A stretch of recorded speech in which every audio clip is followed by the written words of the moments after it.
초인플레이션 시대에는 어떻게 투자해야 하는가? 인구도 줄어드는데 집을 꼭 사야 하나? 다시 집을 사야 하는 때는 언제인가? 오늘은 경영학 박사 겸 유튜버 홍춘욱 씨가 쓴 투자에도 순서가 있다라는 책을 통해 초인플레이션이 진행되고 있는 지금 과연 집을 사야 하는지, 사야 한다면 언제 사야 하는지, 대출을 받아서 공격적으로 집을 사야 하는 경우는 언제인지 알아보겠습니다. 이 책은 연령대별로 나누어 생애 주기에 맞는 투자법을 제시하고 있는데요. 40대를 위한 투자법의 상당 부분을 부동산에 할애하고 있습니다. 결론적으로 이 책은 내 집 한 채는 사는 게 좋고 불황에서 호황으로 전환될 때 집을 사야 한다고 말합니다.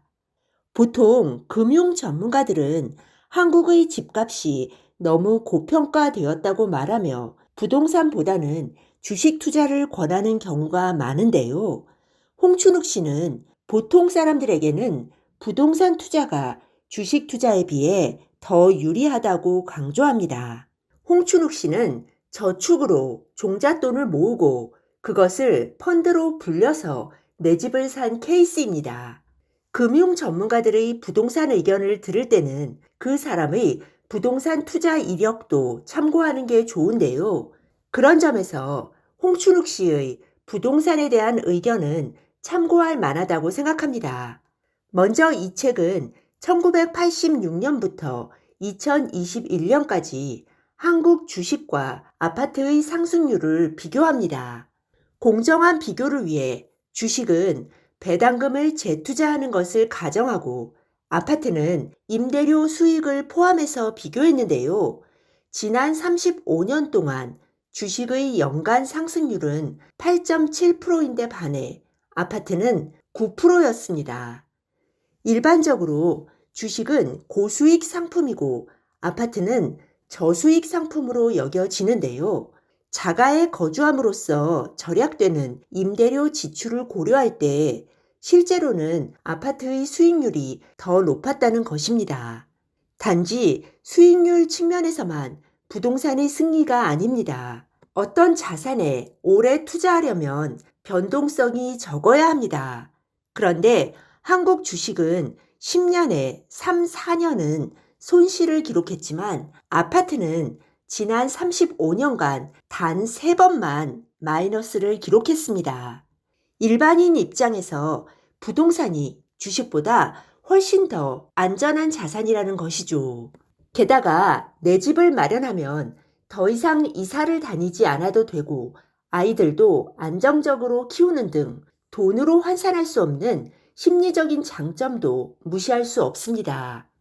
결국 평범한 사람들의 투자로서는 내 집 마련을 따라올 만한 대상이 없다는 것입니다. 하지만 문제는 내 집 마련이나 부동산 투자에도 때가 있다는 것입니다. 아무 때나 아파트를 산다고 수익이 보장되는 것은 아닙니다. 부동산에는 사이클이 있기 때문에 어중간한 시기에 집을 사면 담보대출 이자만 나가고 매매가는 오르지 않는 시기도 존재하기 때문인데요. 이 책은 이 점에 대해서도 명확하게 답을 제시하고 있습니다. 이 책은 불황에서 호황으로 전환될 때 집을 사라고 말합니다. 왜냐하면 불황에는 돈의 가치가 올라가므로 금리가 높아지고 금리가 높으면 대출 이자와 원금 상환을 감당하기가 어렵기 때문입니다. 또 금리가 높다는 것은 주택 구입에 대한 기회비용이 높아진다는 의미이기 때문에 고금리 환경에서는 주택 가격이 상승하기가 어렵습니다. 따라서 이 책은 경제가 불황의 터널을 나오면서 금리가 낮아지는 때를 노리라고 말합니다. 지금은 금리가 높고 경기 침체의 징조가 곳곳에서 나타나는 시기이므로 저금리 환경이 온다는 것을 상상하기 어려운데요. 불황이 계속되면 결국 정부는 부양책을 쓸 수밖에 없습니다. 가장 대표적인 부양책이 부동산 규제 완화와 금리 인하죠. 물론 금리는 한국이 단독으로 내릴 수는 없고 미국 금리를 따라가므로 미국의 금리 정책을 유심히 지켜봐야 합니다. 이 책은 결국 금리가 낮아질 때를 기다려서 집을 사라고 말합니다. 또 한 가지, 금리가 인하되면서 미분양 주택이 감소할 때 집을 사라고 말합니다. 역사적으로도 한국 부동산은 미분양이 고점을 찍고 2년째 줄어든 이후에 본격적으로 상승해 왔다고 합니다.